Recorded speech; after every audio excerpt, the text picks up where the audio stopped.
How to add songs on Spotify that are not on Spotify.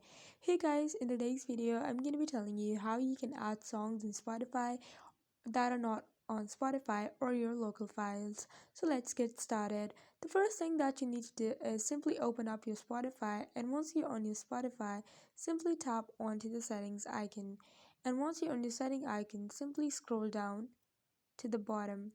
So as you're gonna be scrolling down to over here, wait a second.